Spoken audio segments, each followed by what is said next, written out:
There's something odd about watching a man fix a lighthouse. Not because the job's unusual, but because the lighthouse hasn't worked in over 20 years. No ships coming. No storms tonight.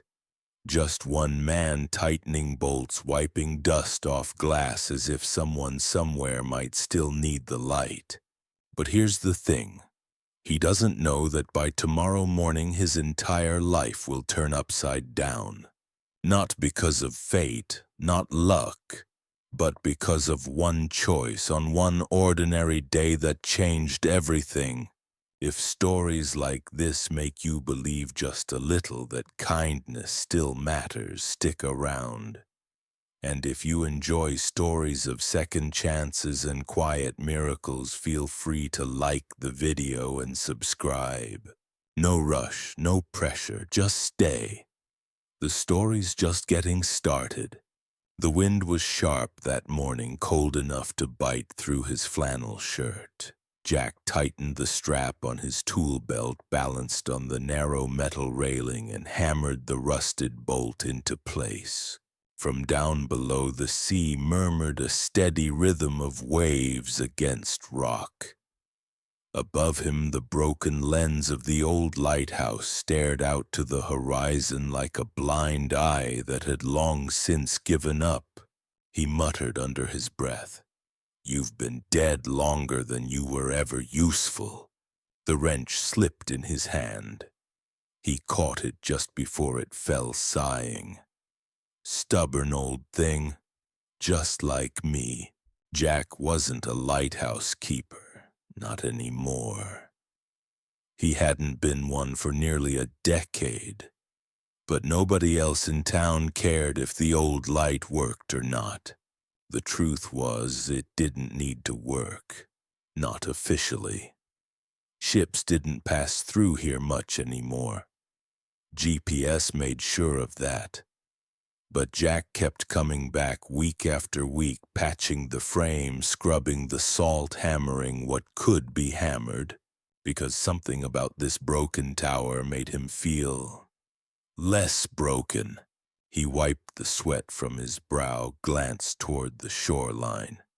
His old truck sat crooked near the fence line, the bed filled with scrap wood rope and a tangled extension cord he had been meaning to fix for months. Beyond that, nothing but open sea.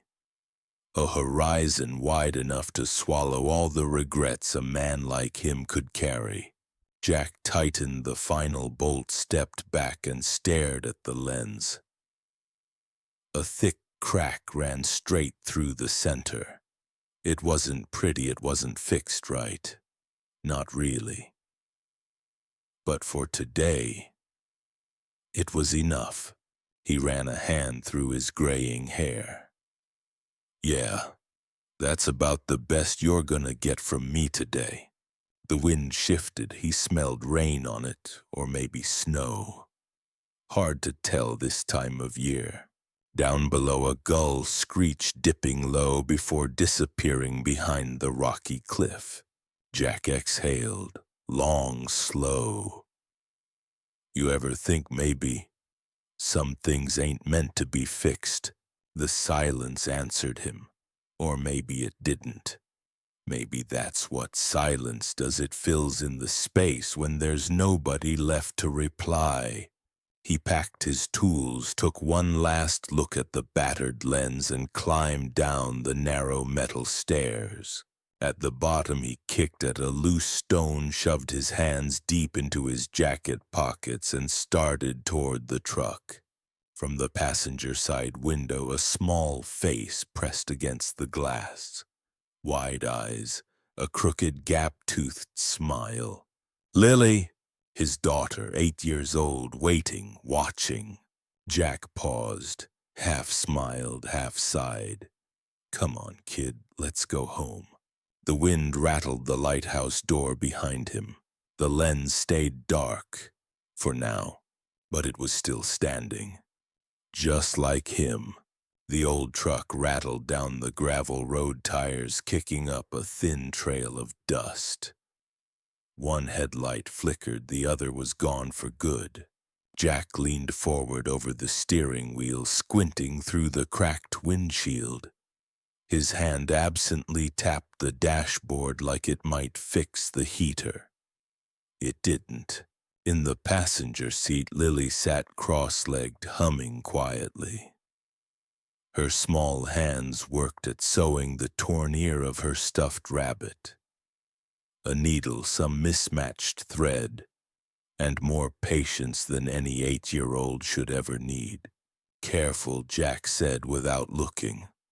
"Poke your finger again and you're gonna bleed on Mr. Buttons." She smiled without lifting her gaze. "It's okay. He said he doesn't mind." Jack shook his head, half amused, half something else. The truck bumped hard over a pothole. Lily's little body bounced. She laughed like it was the best ride in town. They pulled into the driveway, if you could call it that. A patch of dirt, a crooked mailbox, a fence that leaned like it was tired of standing. The house was small. White paint peeled in long strips down the sides. The front porch sagged on one end. A single light bulb hung from a frayed cord above the door. But it was theirs. Jack killed the engine. The truck coughed once before falling silent. "Go on," he nodded. "I'll grab the stuff." Lily hopped down, boots crunching on gravel. She dashed up the steps, pushed open the screen door that always stuck halfway, and disappeared inside. Jack hauled out a bundle of firewood and a frayed canvas bag. As he walked toward the house, he could hear her moving light footsteps on old wood, the sound of cabinets opening, dishes clinking. Inside the living room was a patchwork of second-hand furniture. A faded couch, a coffee table scarred with old knife marks, a bookshelf that leaned worse than the fence outside. But the walls were full. Photographs, drawings, a lopsided paper star Lily made last Christmas. Home, imperfect, undeniably theirs. In the kitchen, Lily stood on a wooden crate, reaching for the last 2 bowls in the cabinet. She turned, balancing them like treasure. Jack dropped the firewood by the stove, rubbed his hands together. "Soup, okay?" Lily nodded. "Soup's always okay." As Jack stirred the pot, Lily sat at the table, smoothing the wrinkled map pinned under the glass tabletop. A nautical chart faded by time. Her fingers traced the lines between islands and shores neither of them had ever seen. "Where do you think this one leads?" she asked softly. Jack glanced over. His answer was quiet, steady, someplace better. The soup was thin but warm: potatoes, carrots, and whatever was left from the pantry. 2 bowls sat on the scarred wooden table, steam rising in lazy spirals. A loaf of bread, half stale, sat between them. Jack broke a piece in half, handed it to Lily without a word. She took it, smiling, her front tooth still missing, leaving that gap that made her smile even more crooked, even more hers. For a while they ate in silence. Not the heavy kind, the quiet kind that fits between 2 people who don't need to fill every space with noise. Lily dipped her bread, watching the broth soak through. Her gaze drifted toward the window. The outline of the lighthouse stood against the deep blue of the evening sky. Its broken lens caught the last sliver of fading light. "Dad." Her voice was small, thoughtful. "Why do you still fix it if it doesn't even work?" Jack didn't answer right away. He set his spoon down, rubbed the back of his neck, stared at the window like the answer might be hiding out there somewhere. Maybe he started choosing his words like stones in a river. Maybe some things are worth keeping even if nobody notices anymore. Lily tilted her head. Like Mr. Buttons, she held up the stitched rabbit, one ear now lopsided but intact. Jack chuckled softly. Yeah, kind of like Mr. Buttons. She chewed on that, quiet again. Then with a glance back to the lighthouse silhouette, she asked, "Do you think it could ever shine again?" Jack leaned back, folded his arms, and let out a slow breath. "I don't know, kiddo," he said finally. "I don't know." Outside, the wind pressed against the windows. A hollow whispering sound like waves folding over themselves. Inside, Lily tucked the rabbit under one arm, pulled her knees up to her chest. "Feels like it should," she whispered. Jack didn't answer. Just reached over, squeezed her small hand, and gave it the kind of squeeze that said, "I hear you. I hear you more than you know." The wind shifted fast, sharp. Up on the cliffside road, a silver SUV hugged the curve, two tight tires skimming loose gravel at the edge.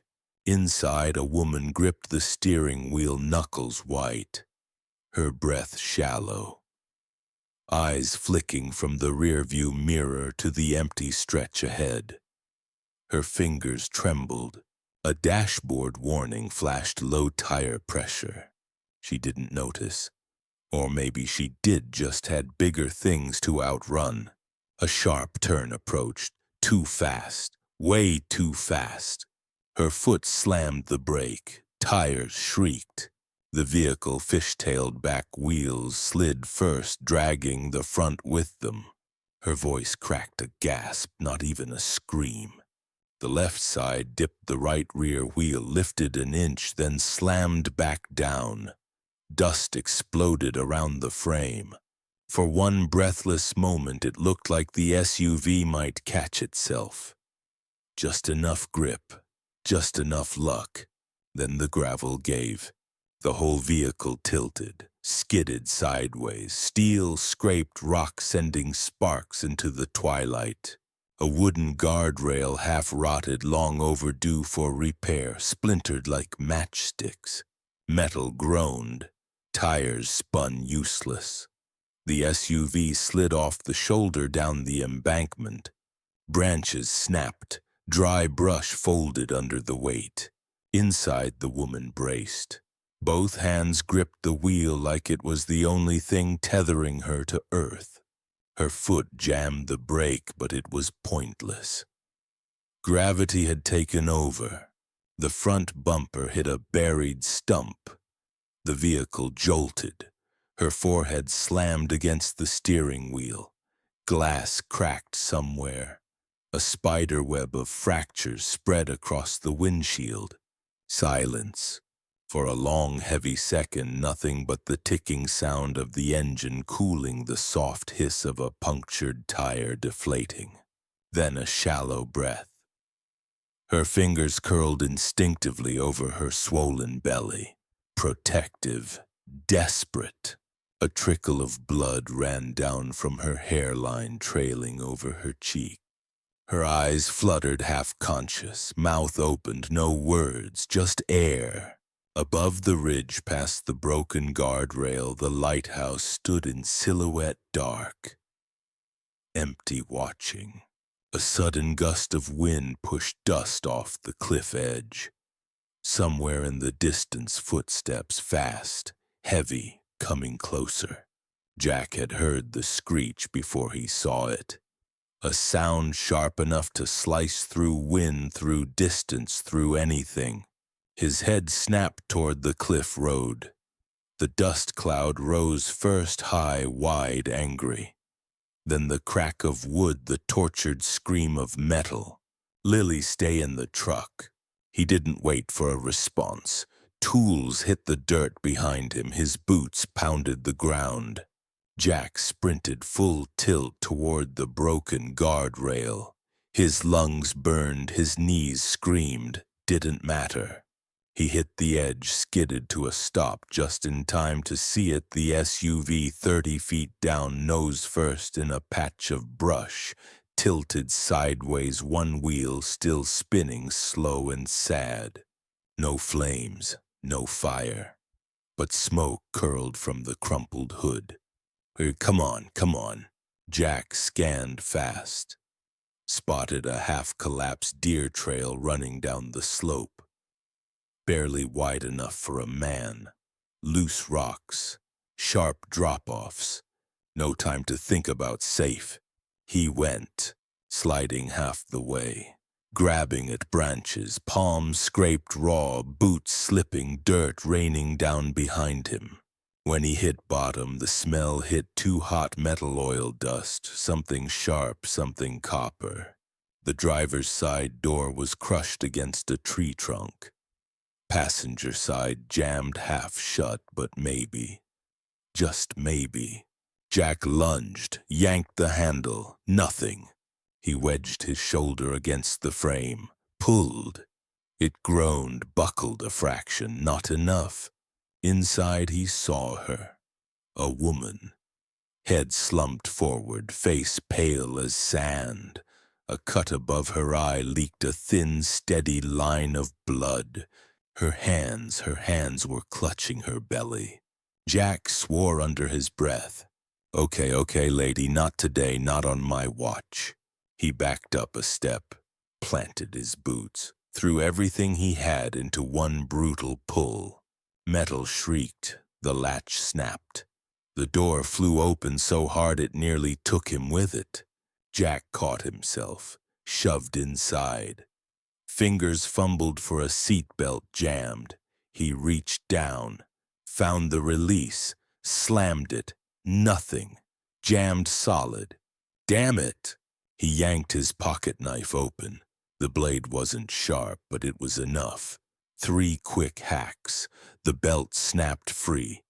The woman slumped sideways. Jack caught her, bracing her head. Checked barely breathing, pulse weak, but there. I got you. He pulled her out, careful as he could, cradled her head. One arm under her knees, one behind her back. Her body felt smaller than it should. Or maybe it was the panic making her weight seem distant. As he turned, something clinked. A silver chain slipped loose unnoticed into the pocket of his jacket. Jack started the climb. 1 step, then 2. Dirt gave way. His foot slipped. He grunted, shifted his weight. Held on, kept going. Her eyelids fluttered, lips moved. No words, just breath. Hang on, Jack panted, just hang on. The cliff waited, steep, unforgiving. But Jack didn't stop. Couldn't. Not today. The climb was worse than he thought. The slope felt steeper now, the dirt looser. Every step sent pebbles skittering beneath his boots. His breath came ragged, chest burning hot and hollow. But he held on, held her. Her head pressed against his shoulder, her hands never left her belly, even unconscious. A reflex older than thought. Almost there, Jack muttered. Come on, stay with me. The road sat above him, maybe 10 feet away, but it felt like a mile. His knees wobbled, shoulders screamed. A slip, a stumble. His boot sank deep into soft dirt. He pitched forward, barely catching himself against a jagged root. Not yet, he growled through gritted teeth. At the top, the broken guardrail gaped wide. Open, waiting. The sky above turned heavier, clouds stacking dark and thick like the whole world was holding its breath. Jack dragged the last few feet. His arms trembled. Vision narrowed, edges blurred. A metallic taste flooded his mouth, exhaustion like copper pennies pressed against his tongue. He cleared the ridge, staggered to the flat shoulder of the road. His boots hit solid ground. 1, 2, 3, then his knees buckled. Careful. He was careful. Lowered her down onto a patch of dry grass just beyond the gravel. Made sure her head tilted back, airway clear, muscle memory from years long past. He pressed 2 fingers against her neck. Weak. But there, still there. A sound rolled through the air, low at first, then louder. Tires, big, heavy. Jack forced his head up. A box truck rounded the bend, engine growling, headlights flickering through the dust. Jack raised one arm, tried to wave, tried to shout. Nothing came, just air, dry, useless. The driver hit the brakes hard. Tires screamed, stopping just short of the broken guardrail. Doors flung open, boots hit gravel, voices muffled, distant. "Hey, somebody over here." Jack blinked, once, twice. His body sagged. The ground felt soft now, strangely warm. He tipped sideways, hitting the dirt with a dull thud. His last glimpse was the blur of someone running toward them. Lily's name tried to form on his lips. It didn't make it. Then darkness, thick, absolute. The first thing Jack felt was the weight in his chest. Not pain exactly, but something heavier than breath. His eyes blinked open. The ceiling was familiar yellowed plaster, a crack running from one corner like a lazy river. His house, his couch, the worn wool blanket tossed across his legs. For a second, everything felt normal, until the voices. Not Lily's, not anyone from town. He turned his head slow, stiff toward the kitchen. 2 men sat at his table, black suits, polished shoes that didn't belong anywhere near this house. One flipped through a folder thick with papers, the other tapped at a tablet, his finger moving fast, efficient. Both looked up at the same time. Jack tried to sit, failed, his ribs disagreed. "Easy," the taller one said, holding up a hand. "Don't push it, you took a pretty bad fall." Jack coughed, swallowed, his voice rasped like sandpaper. The shorter one closed the folder, straightened his tie. "Mr. Jack Turner, correct?" Jack's jaw tightened. "Yeah, last I checked." The taller one nodded, polite but stiff. "Good. My name is Franklin. This is Harris. We represent Slate and Blake Holdings." Jack frowned. The name meant nothing to him. "We're here on behalf of Ms. Elena Harper." Jack blinked. Took a second to place it. The woman. The crash. Her face pale against his shoulder, her hands on her belly. Is she okay?" "She's stable, in town." "Under observation," Franklin replied. "The baby's fine, too." Jack sagged back against the cushions. Relief flooded through him, sharp and sudden. "Okay, good. That's good." Harris adjusted his glasses, clearing his throat. "There's another matter. A legal matter. Time-sensitive." Jack's eyes narrowed. What kind of matter? The 2 men exchanged a look. Subtle, practiced. Franklin leaned forward, laced his fingers together on the table. His next words landed like stones dropped into still water. "As of this morning, sir, you are the acting primary shareholder of Slate and Blake Holdings with temporary authority over its assets, including the Harper Tower valued at $731 million. Silence. Jack blinked. Opened his mouth, closed it, tried again. "You're kidding." Neither man smiled. Not even close. The faint beep of a heart monitor echoed in the small clinic room, soft, steady. Elena stirred, her brow-pinched lashes fluttering against pale skin. For a moment her body refused to cooperate. Everything felt distant, heavy. Then her eyes opened, slow, careful. The ceiling was unfamiliar. Off-white tiles, fluorescent lights that buzzed just a little too loud. A dull ache radiated from her temple. Her fingers drifted toward it, brushing the edge of a bandage. Her other hand instinctively pressed to her belly. The tension in her shoulders released. The baby was still, calm but alive. She inhaled, shaky. A chair scraped gently against the floor. She turned her head. Jack sat there, leaned back, arms crossed over his chest, boots scuffed, shirt stained with dust and something darker that had dried hours ago.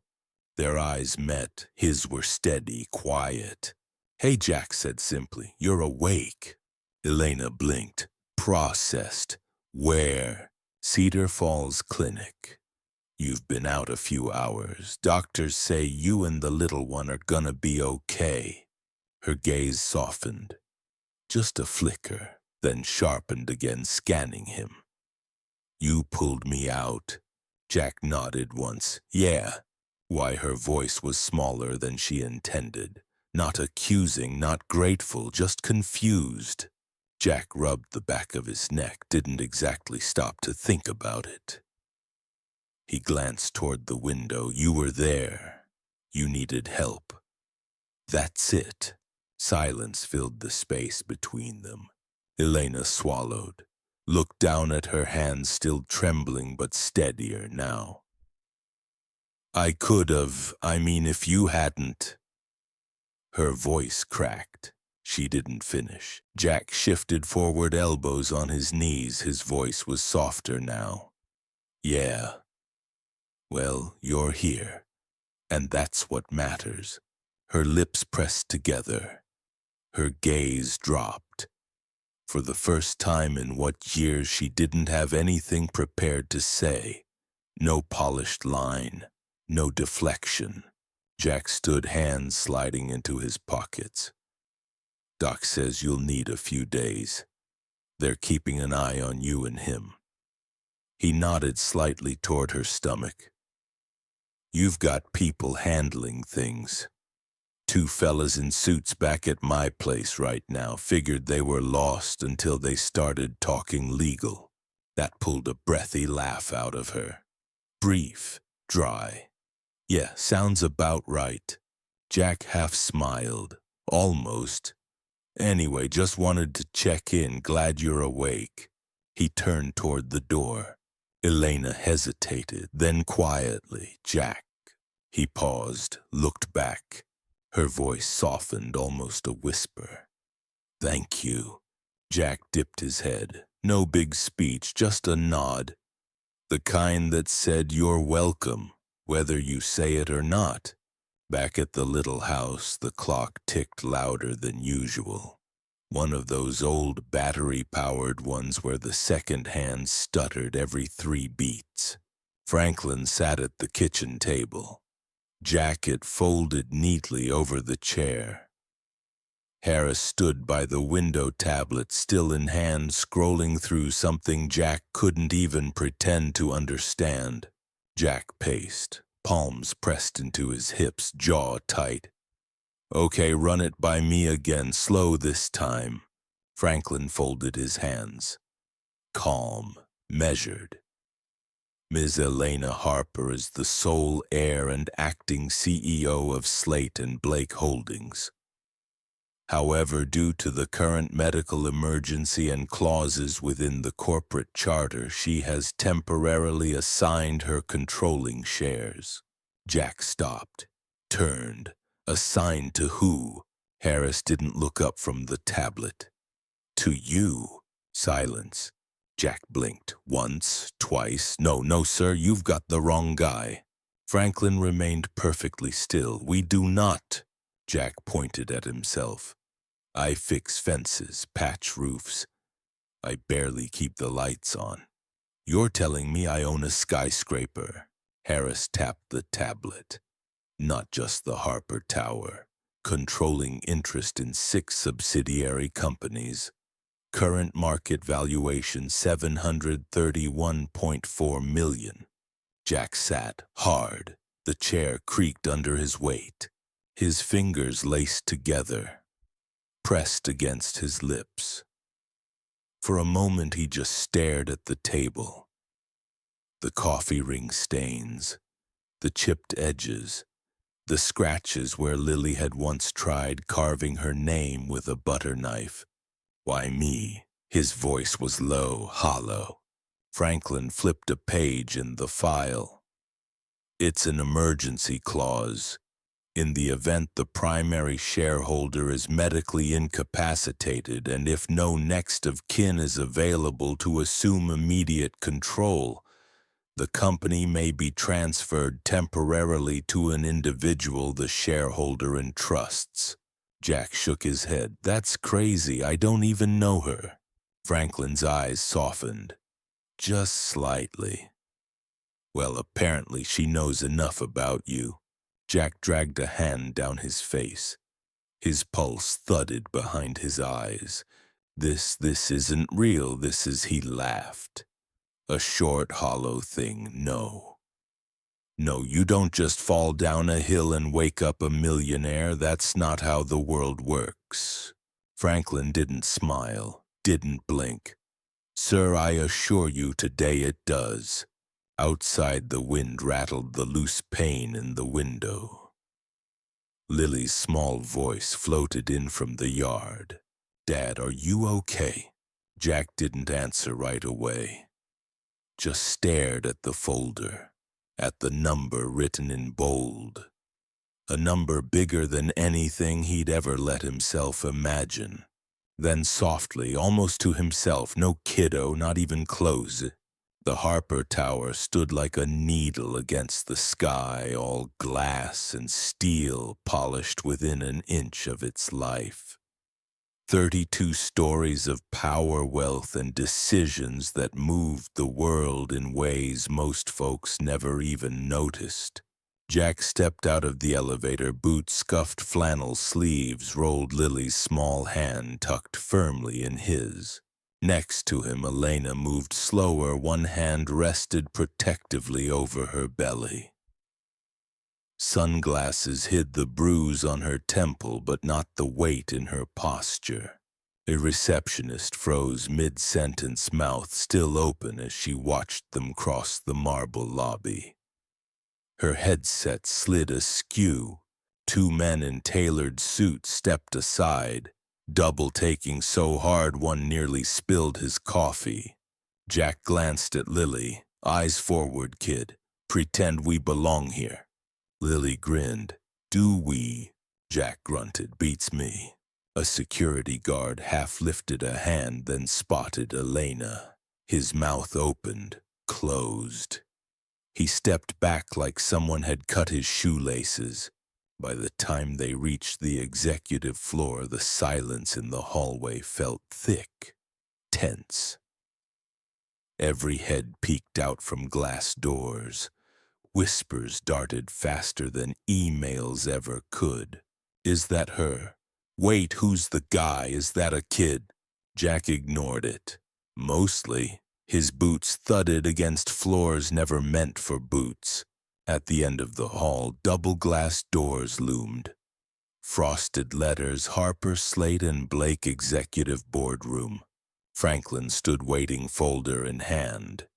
His usual calm replaced by something tighter. They're expecting you. Jack cocked an eyebrow. Yeah, I bet. Elena adjusted her scarf, straightened her posture, and for a second, just a second, slipped back into the woman the world expected her to be. Composed, unshakable. Let's get this over with, she said, voice low. Lily tugged Jack's hand. Dad, why is everyone staring? He squeezed her hand. Because sometimes the world doesn't know what to do when the story changes. The doors swung open. Inside, 12 people sat around a marble table longer than Jack's entire house. Laptops open, papers stacked, phones blinking silently. At the far end, Victor Crane, slick, sharp, every inch tailored perfection. His eyes narrowed the second he saw them. Jack stepped forward, flannel, boots, a little girl holding his hand. The room didn't just fall silent, it stopped breathing. Jack cleared his throat. Morning. Nobody answered. Not yet. Victor leaned back in his chair, fingertips pressed together, elbows resting on polished marble. His expression was pure calculation, half smile, half snarl. Jack Turner. He rolled the name over his tongue like it tasted sour. A pleasure, I think. Jack stayed standing, hands in his pockets, shoulders square. Lily clung close to his side. Her wide eyes scanned the room like she was reading a book nobody else could see. Victor's gaze flicked toward Elena. You look surprisingly well for someone who nearly totaled her own vehicle. Elena didn't flinch. Victor, one word, flat, measured. Victor turned back to Jack. Now I'll be honest. I've read your file, what little there is. He tapped at a leather-bound folder like it was something distasteful. Rural handyman, single father, no formal education beyond high school. Bankruptcy twice. Criminal record minor, but there. He smiled sharp as broken glass. Impressive resume for the man currently holding majority control of Harper Slate and Blake. A few nervous chuckles flickered around the table. Not genuine, not brave. Jack didn't move, didn't blink. Is there a point, or do you just enjoy hearing yourself talk? Victor's jaw tightened for half a second, then smoothed back into that practiced smile. The point, Mr. Turner, is that this situation is unsustainable. He stood, buttoned his jacket with a sharp flick of his wrists. Began pacing. This company is a living, breathing machine. It moves billions. It steers markets. It requires competence. His eyes narrowed. Not charity cases who got lucky by being in the wrong place at the wrong time. Jack's fists clenched inside his pockets, but his voice stayed level. Didn't ask for any of this. No, you didn't. But here we are. Victor's tone turned colder. And as acting chairman, your votes, your signatures, your decisions carry weight. Real weight. That terrifies me, Jack, because you're a walking liability. He slapped a stack of documents onto the table. Proposals, deals, contracts pending. All of them paused because nobody in this room trusts a man who fixes gutters for a living to run an empire. Silence rippled, heavy, thick. Then Elena stood, calm, controlled. Victor, that's enough. Victor didn't turn. No, it isn't. His gaze drilled into Jack. Let me be clear, you are not wanted here. You are not needed here.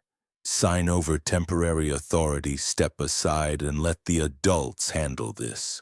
Jack exhaled. Slow, measured. You done. Victor crossed his arms, not even close. Jack's eyes drifted to Lily, tiny fingers curled tight into his flannel sleeve. Then back to Victor. You know, funny thing about broken machines, Jack's voice was quiet, even. Sometimes all they need is someone stubborn enough to fix them. The table shifted. A few board members glanced at each other, nobody quite sure where to look. Victor's smile faltered, just a hairline crack, but it was there. Elena stepped forward, slow, deliberate. Her palm slid across the smooth marble table as if grounding herself. Enough, Victor. Her voice didn't rise. It didn't need to. Cold steel cuts sharper than shouting ever could. Victor scoffed, but his stance stiffened. "Oh, please, don't start."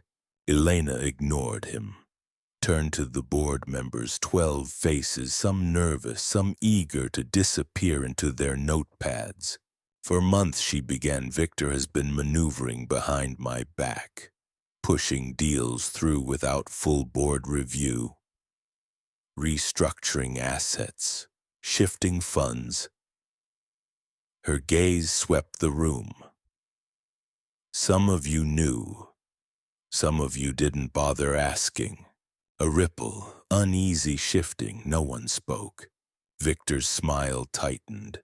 Baseless accusations, you've been absent, unreliable, the board had to act. Spare me, Elena cut him off sharper than broken glass. Her hand dipped into her bag. A folder hit the table with a thud. Full audit, 2 forensic accounting reports, and surprise, 1 whistleblower statement. Signed. Victor's face lost a shade of color. Barely, but Jack caught it. Elena flipped the folder open. Pages spread lines of numbers, highlighted discrepancies, wire transfers that didn't line up. Offshore holdings under a shell company registered in the Caymans. Dummy contracts routed through 3 LLCs, all tied back to you. Her finger stabbed the document. Right here. Victor laughed. Short, dry, desperate. You wouldn't dare. Oh, I would. Elena leaned in.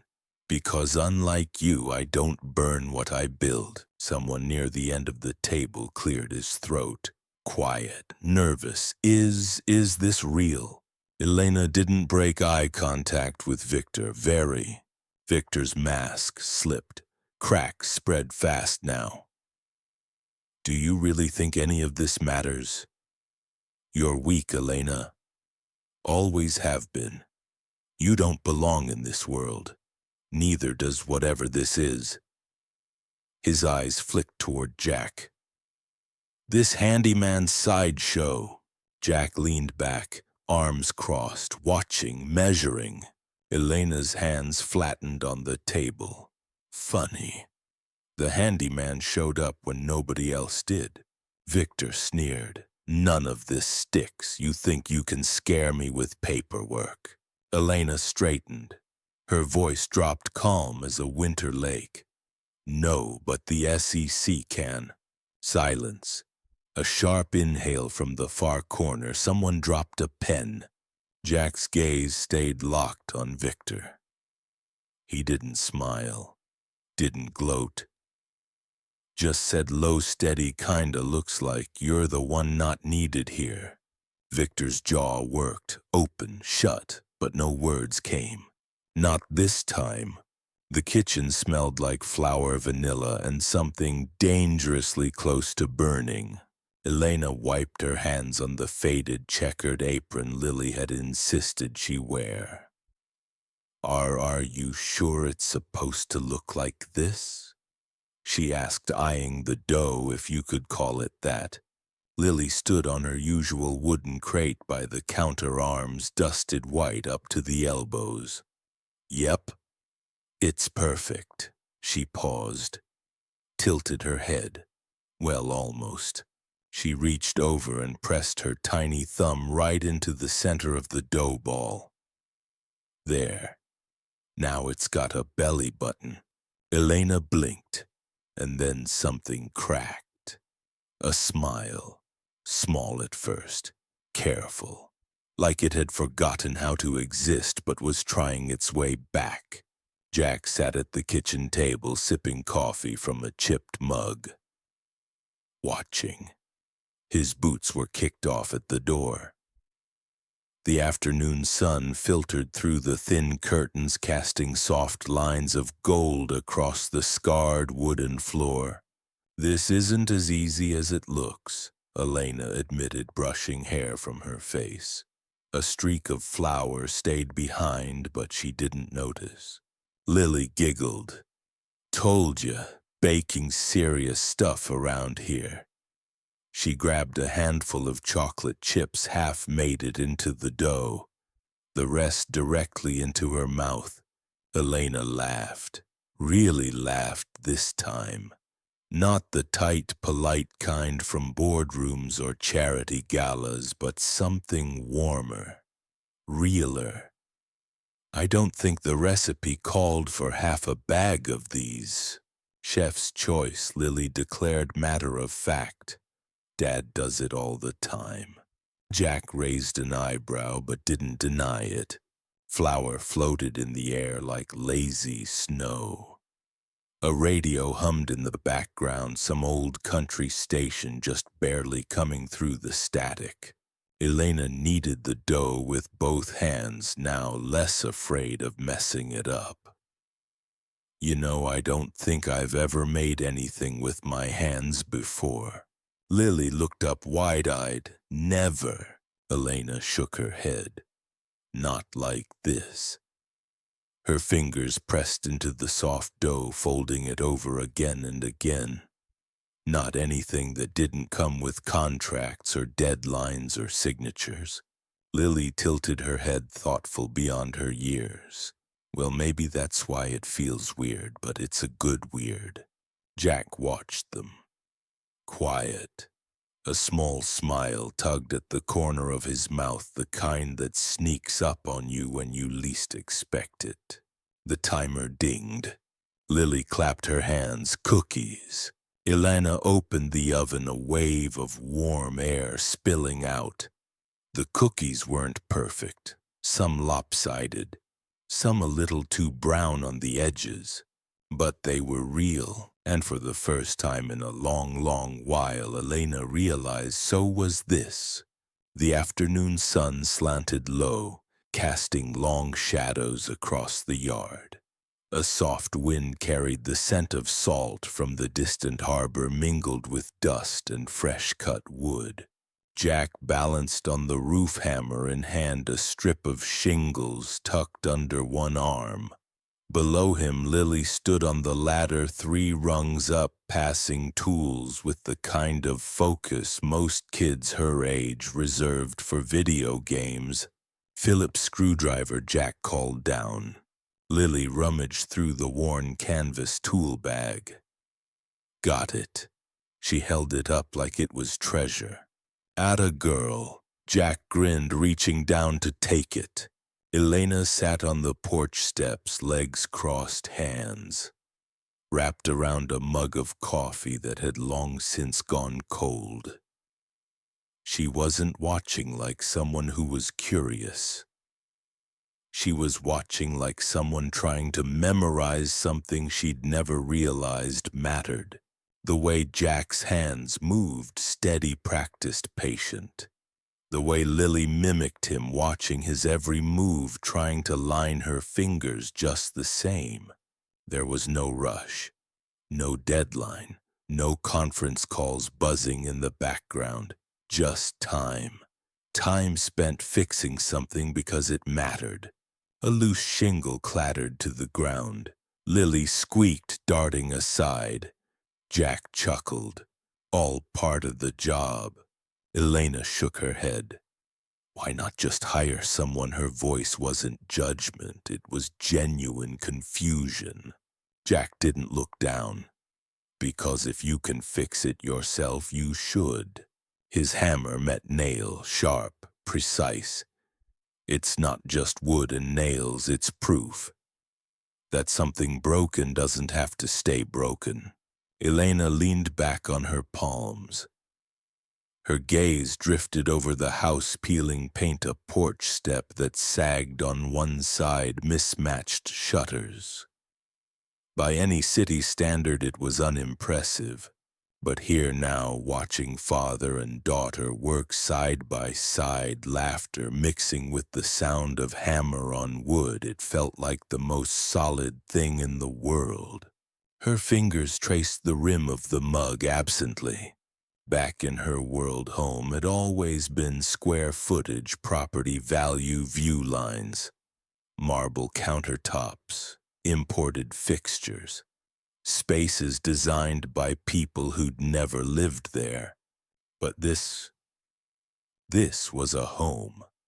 Not because it was flawless, but because someone loved it enough to fix it. A roof patch at a time. Lily waved down from the ladder, face smudged with dirt and triumph. Miss Elena wanna hand me the wrench. Elena blinked. A pause. Then slowly she smiled, stood, walked toward them. Sure, kid, show me which one. The living room smelled faintly of glue, old paper, and cinnamon from the cookies that still cooled on the counter. Jack spread the worn nautical map across the coffee table. Its edges were frayed, and a long rip ran right through the middle, an old wound from years of being folded, unfolded, and lived on. Lily knelt on one side, carefully flattening the curled corners with both hands. "Careful, it's older than me," she whispered like the map could hear her. Elena sat cross-legged across from her, holding a roll of clear tape. Her fingers hesitated, still unsure if she was allowed to touch something that felt sacred. Jack smoothed the tear with the back of his hand. "We've been meaning to fix this for a while," he said softly. "Just never got around to it." Lily nodded. "Mom used to say a broken map still knows the way." Elena paused. The words hung heavier than paper ever could. "Where does it lead?" she asked quietly. Jack smiled, the kind of tired smile that holds more memory than joy. "Nowhere special. Or maybe everywhere that matters." His fingers tapped a faded spot, an island without a name. "We always said one day, just pick a point. Go see what's there." Lily peeled a strip of tape, pressed it carefully across the rip. But we never did. Not yet. Silence settled, comfortable, reflective. Then Elena's voice, softer than before. "Do you ever wonder," she hesitated, "if you're already where you're supposed to be?" Jack didn't answer right away. His thumb traced the outline of a coastline worn almost invisible. "Used to think belonging was a place," he said eventually. "But maybe it's not. Maybe it's the people who show up, who stay, who fix things with you when they break." Elena's eyes drifted to Lily, then to Jack. Something in her chest tightened, warm, sharp, confusing. Lily sat back, admiring their work. The tear was still there, you could see the seam, but it was whole again. Stronger maybe because of the care put into fixing it. "Looks better this way," Lily declared. "A little crooked, but still good." Jack chuckled. "Kinda like us." Elena smiled. "Quiet, real, yeah, kinda like us." For the first time, the map felt less like a dream and more like a promise. A steady rhythm now. 5 missed calls, 3 voicemails, 2 text messages, all in the last 10 minutes. Elena sat at the kitchen table, hands wrapped around a mug she hadn't touched. Her laptop sat open but ignored, screen flickering between unread emails and video call requests. Outside, the wind rattled the loose pane on the window. Somewhere out back, Jack's hammer echoed steady grounding, oblivious to the storm gathering inside. A fax machine in the corner, a relic Jack never remembered owning, word to life. Paper spilled onto the floor. Another legal notice, another demand for clarification, another reminder that no matter how far you run, the world always catches up. Lily poked her head in from the porch. "You okay, Miss Elena?" Elena mustered a smile. "Weak, thin, yeah, just noisy grown-up stuff." Lily nodded like she understood but lingered for a second longer before slipping back out the screen door, clicking shut behind her. Elena exhaled, long, shaky, pressed her fingers to her temples. Her phone buzzed again. Victor. She let it ring. Then another. A board member this time. Another email popped up. Subject line in all caps. Urgent status required immediately. Her eyes burned, shoulders curled in. This was her life. The one she'd spent a decade building. A machine of contracts, deals, deadlines. A skyscraper of expectations she wasn't sure how to climb down from. The screen dimmed, her reflection stared back. She looked tired, older than yesterday. The bruise on her temple was fading, but something deeper, something under the skin felt fresh. The phone buzzed again. She slammed it face down. Breathe, she whispered, just breathe. Her fingers hovered over the laptop keyboard. Opened one email, then another. Financial summaries. Pending lawsuits, investor doubts. A line buried deep in legal jargon that made her chest tighten. Failure to re-establish leadership within 72 hours may trigger an automatic dissolution vote. Her stomach twisted. She closed the laptop, pushed it aside like it weighed 100 pounds. Footsteps heavy but familiar. Jack leaned in the doorway, wiping sawdust from his hands. You good? His voice was steady, no judgment, just presence. Elena didn't look up right away, just shook her head. No, Jack, I'm not. Her voice cracked, small, honest. I don't know how to do this. Jack didn't ask what this meant. He didn't need to. He crossed the room, sat down, didn't say anything. Just sat, because sometimes that's the only answer the world really needs. Elena stood in the middle of the kitchen and forgot why she was there. Her hands hovered over the counter, half reaching for something, then pausing mid-air. A carton of eggs sat unopened. A chipped mixing bowl waited empty. But her fingers couldn't seem to remember the next step. The noise in her head was louder than anything in this tiny space. Buzzing, looping, the echo of too many voices from too many screens. Deadlines, votes, clauses, investors. All of it pressing in as if the walls themselves were shrinking. Her gaze drifted.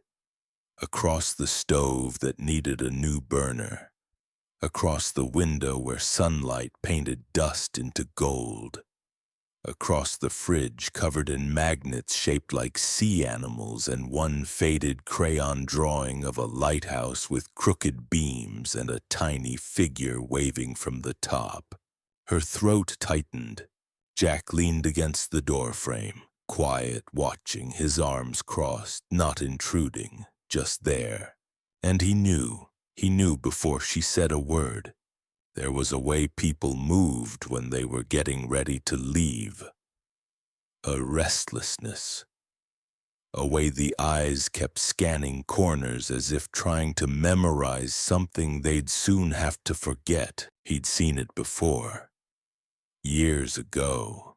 The day his wife packed the hospital bag, knowing full well she wouldn't come home with it. Different but the same. You're going back, Jack said quietly. Not a question, just truth spoken out loud. Elena blinked.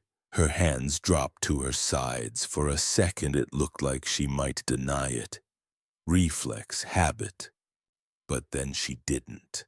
I don't have a choice. Her voice cracked softer than she meant. If I don't, they'll tear it apart. Everything I built, everything with my name on it. Jack nodded slowly. Yeah, I figured. She turned, leaned back against the counter. I thought maybe I could just stay in this bubble a little longer. Pretend this. She gestured at the kitchen at the laughter faintly coming from the backyard. Was enough. Jack pushed off the door frame, crossed to the sink, turned on the faucet, let it run. Not because he needed water, but because sometimes small noises made big silences easier. Wasn't pretending, he said finally. Not for me, not for Lily, and I don't think for you either. Her eyes shimmered. But I can't stay. No, Jack agreed. Not yet. He handed her a towel without looking. Doesn't mean you won't. She stared at him, at the towel, at the sink full of dishes that didn't care about corporate takeovers or board votes, and somewhere deep something cracked open. Not broke, not yet, but open. The wind was stronger up here, it always was. Jack crouched on the narrow steel platform, hands steady as he guided the last sheet of thick curved glass into place. The pane slid into the frame with a soft, satisfying click like the final puzzle piece after too many months waiting. He wiped the sweat from his brow, leaned back on his heels, took a breath. Below him the ocean stretched wide, endless. Gray today, the kind of gray that swallowed the horizon, leaving nothing but sky and water melted into each other. His gaze drifted down the winding staircase, the one he'd walked 100 times over the years, tightening bolts, replacing wood, patching leaks. And now the heart of it, the lens, the light. He reached over, flipped the breaker. For a moment nothing, then a hum, low, deep, rising. The Fresnel lens came alive. A prism of soft gold cut through the glass, then brighter, sharper, until a beam burst out into the open sea. It swung, slow, steady, searching. A long arc of light slicing across waves no one could see yet but would. Jack stood, pressed a hand against the glass. The metal frame was warm now, not from heat, but from the energy humming back into this old place. The lighthouse lived again. A laugh, quiet, rough, escaped him. Not joy, not sadness, just release. "I'll be damned," he muttered. For a long while he didn't move, just stood, watching the light swing out and back, like a promise whispered over and over. Behind him, the town blinked to life, porch lights flicking on one by one. A dog barked somewhere near the harbor.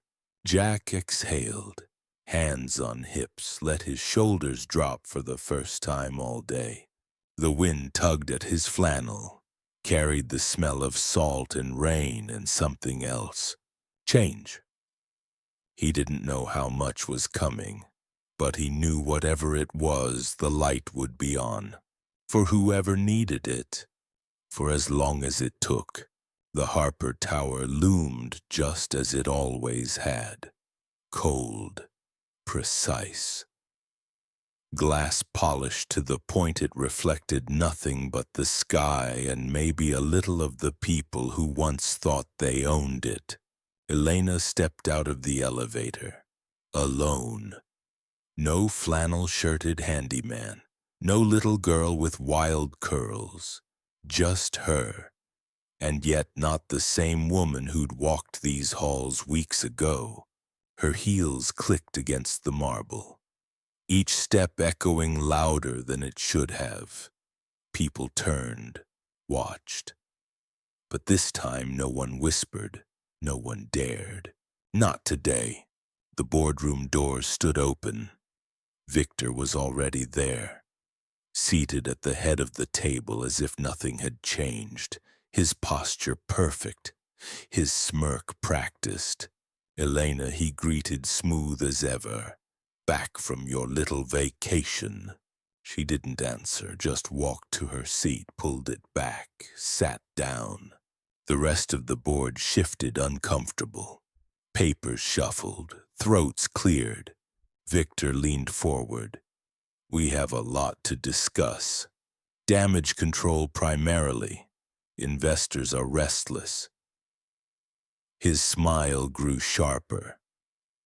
Of course, with the right signatures, we can stabilize. Return control where it belongs. Elena's hands rested calmly on the polished surface. No tremor, no rush. I agree, she said, voice even. It's time to settle this. A ripple moved across the room. Victor leaned back slightly like a chess player, sensing a move but not yet seeing it. Elena reached into her bag, pulled out a single document, not thick, not complicated. She slid it to the center of the table, turned it slowly. Her resignation. Victor blinked. What is this?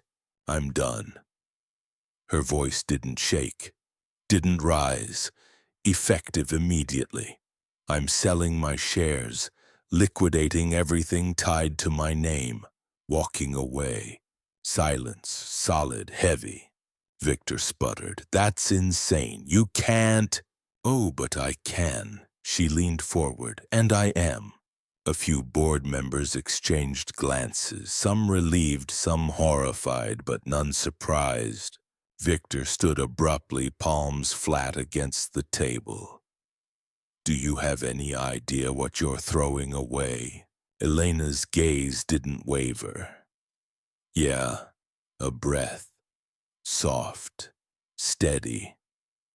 All of this was never mine anyway. It owned me, not the other way around. Her chair scraped as she stood. She collected nothing. No folders, no briefcase, just her. At the door she paused, looked back once. You wanted it, Victor. It's yours. Just be careful what you wish for. Then she was gone, and for the first time the boardroom felt empty. Not because she left, but because something real went with her. Elena stood behind the podium. No teleprompter, no carefully worded press release. Just a microphone and more cameras than she could count. The backdrop was simple, no flashy logos. Just a blue banner with one line of text in clean white. The Harper Foundation. Reporters shuffled in their seats. Pens clicked. A dozen live streams blinked online, their red recording lights glowing like watchful eyes. Elena took a breath, smoothed her hands over the front of her simple gray blazer. I never thought I'd stand here. She began, voice steady but softer than anyone expected. Not like this. Silence, waiting. For years, this company defined me. It was my identity, my purpose, my cage, and my crown. Her fingers gripped the edges of the podium, but her shoulders stayed straight. And for a long time, I told myself that was enough. A flash from the back, reporters scribbling faster now. But something happens when life pulls the ground out from under you. Her gaze drifted. For just a second, she wasn't here. She was standing on a porch watching a lighthouse beam cut through the dark.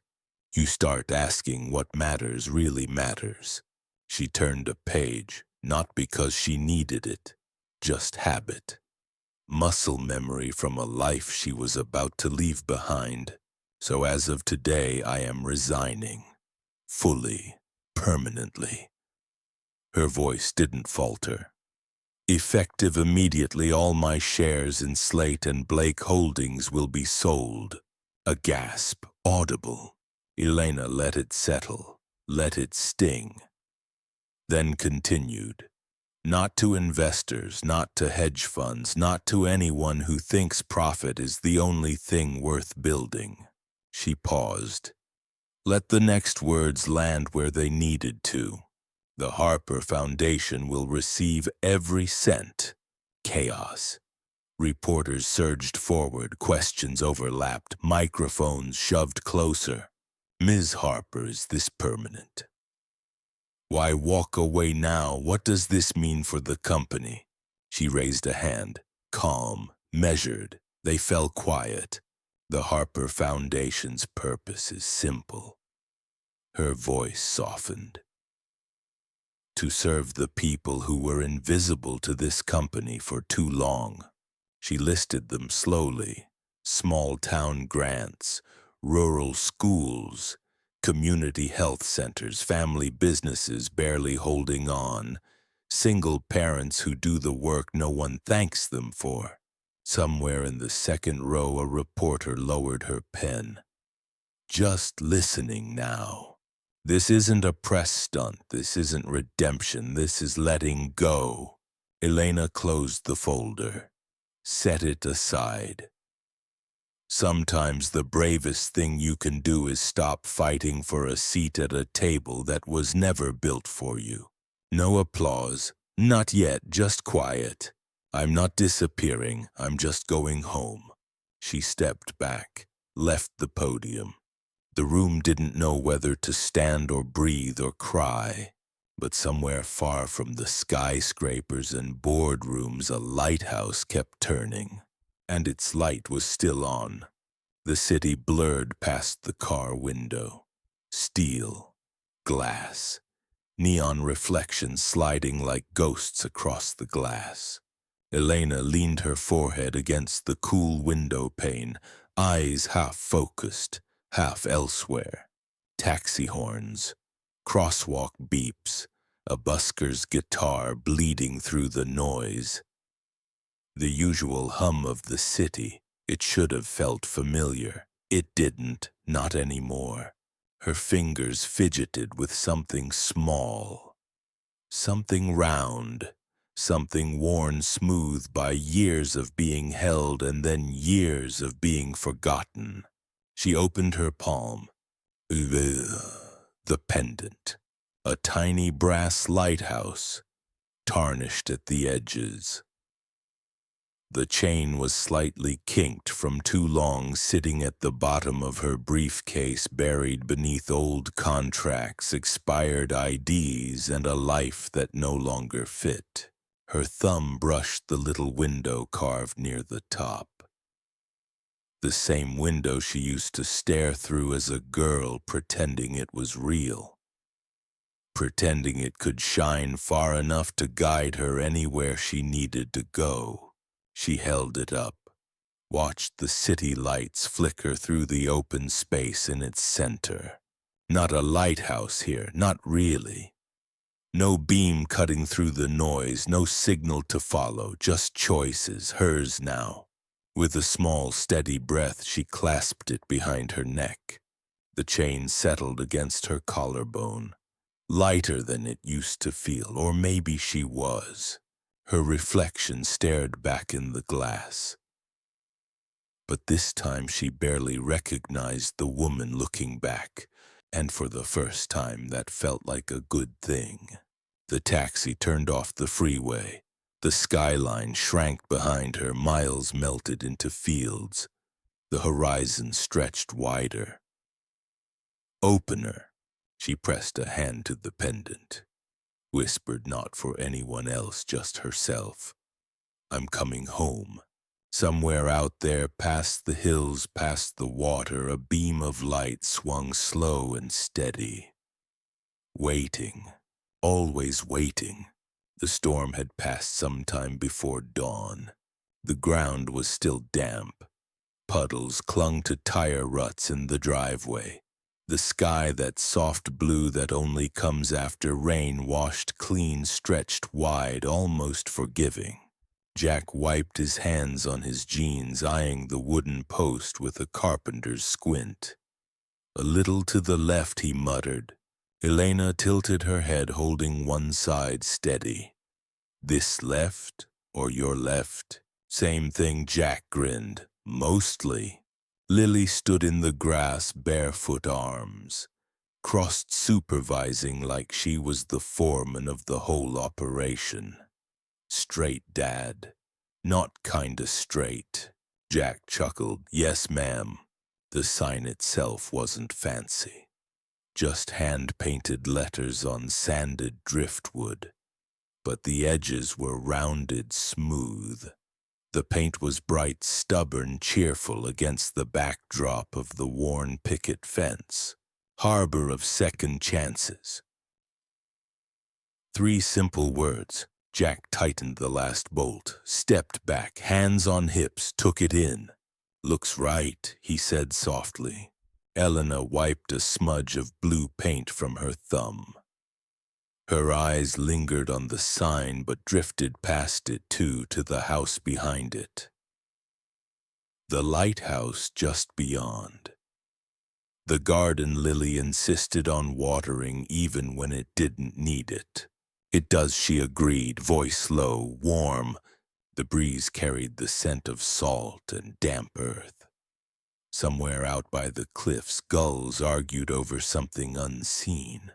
Lily skipped forward, touched the post like it was magic. Is it really called that now? She asked. For real? Jack crouched beside her. Yeah, kiddo, for real, not just the house, but the whole thing. Elena nodded. It's not just a name. Her hand brushed the pendant at her neck, the tiny lighthouse catching a glint of morning sun. It's a promise. Lily beamed. Like for anybody who's kinda lost. Exactly, Jack smiled. Anybody, anytime. The 3 of them stood there for a moment. Just stood. Letting the quiet soak in. The kind of quiet that isn't empty but full. Jack glanced sideways at Elena. You know, I used to think fixing things was about nails and boards. His gaze softened. Turns out it's mostly about people. Elena reached over, fingers brushed his, stayed. Yeah, it is. Lily tugged at their joined hands. Come on, the cookies aren't gonna eat themselves. Jack laughed. Elena did too. The kind that came easy now, honest. And behind them the lighthouse turned. Slow, steady. A beam of light cutting through the morning, always pointing the way home. The sun was beginning to dip, just low enough for shadows to stretch long across the yard. The sky melted from soft gold into streaks of pink and lavender, that quiet hour, where the day holds its breath before giving itself to night. Then a sound, a hum, low at first but unmistakable. Lily gasped, spun on her heel. It's on, she squealed, pointing toward the bluff. Dad, look, it's really on. Jack followed her gaze. Sure enough, there it was. The lighthouse. Their lighthouse. The great glass lens spun slow and steady. A pulse of warm light swept across the bay, cutting through the growing dusk, stretching out to touch the farthest edge of the water. Elena stepped closer, instinctively reaching for the small brass pendant around her neck, the one shaped like that very lighthouse. Her fingers brushed it, thumb tracing the tiny windows. Jack crouched, pulled Lily into his side. His arm slid easily around her small shoulders like it had 1,000 times before, and yet somehow this time felt different, felt bigger. Elena settled next to them, close. Not needing to ask if she belonged there, she just did. Lily tugged Jack's sleeve.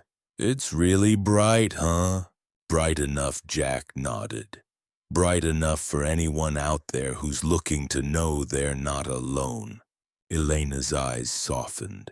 That's what it's for, isn't it? Jack nodded again. Yeah. Been that way since the day it was built. Doesn't matter if it's a ship, a fisherman, someone lost in the fog. His voice dropped. Gentle. It shines anyway. The wind shifted salty and cool, brushing hair from Elena's face. The beam swept over them again, warm even in its distance. For a while none of them spoke, just stood together, watching, breathing, existing inside a moment that felt stitched together from every small choice that had led them here. Then Lily whispered, barely louder than the wind, "We're the lighthouse now, aren't we?" Jack smiled, a lump rising fast in his throat. "Yeah, kid, I reckon we are." Elena leaned into him, her head resting against his shoulder. "A harbor, a light, a second chance." Her voice was barely a breath. The beam swept past once more, out to sea, back again, a quiet, steady promise. And behind them, the sign by the gate stood firm in the breeze. Harbor of second chances. The house, the lighthouse, the people. Home. The night settled in quietly. No drama, no fanfare. Just the natural hush of the world exhaling after a long, long day. Out on the bluff, the lighthouse spun. Slow, certain. A circle of gold cutting clean lines through the darkness. The beam stretched far out past the breakers, out where the ocean faded into nothing but sky. The wind carried the soft hum of its mechanism, steady, faithful. Down below on the porch, 3 figures stood, side by side. Jack, Elena, Lily. No words, none needed. Lily slid her hand into Jack's first small fingers, threading into calloused palms. A second later, her other hand reached for Elena's, who took it without hesitation. Then Jack reached for Elena's free hand. His grip was steady, familiar now, their fingers laced. 3 hands, 3 stories tied together in the quiet. The beam swept over them, warm, gentle, like a blessing made of light and salt air. Lily squeezed tighter. "We're really doing this, huh?" Her voice was small but sure.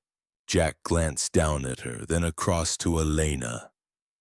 His smile wasn't wide, wasn't flashy, just deep, honest. "Yeah, kiddo, we are," Elena nodded. "A new start. Right here." Her thumb brushed along Jack's knuckle, simple, instinctive. Her other hand held Lily's tighter, as if anchoring them both to the earth beneath their feet. The ocean whispered beyond the cliffs. Waves folding over themselves in a rhythm older than memory. The light swung past again, over the rocks, over the house, over the sign by the gate. Harbor of second chances. In that moment, it didn't matter what had come before. The boardrooms, the court filings, the broken roofs, the empty chairs. None of it defined them anymore. What mattered was this. 3 hands, a beam of light, and the quiet, unwavering decision to begin again. Together. The screen faded, but the light stayed on. Forever. As the lighthouse keeps turning, its beam stretches out over the quiet sea, steady, patient, faithful. Not because it has to, but because someone somewhere might still be searching for a way home. And on that little porch, under a sign that now reads Harbor of Second Chances, 3 hands stay laced together, choosing every single day to begin again. Not perfect, not easy, but real. The kind of life that doesn't need to be loud to be beautiful. If this story touched your heart even just a little, maybe consider giving it a like. Maybe even subscribe for more stories like this. No pressure, just if it feels right. Because sometimes all it takes is a small light to remind someone that they are never truly alone. Thank you for being here. Stay safe, stay kind, and remember the light stays on.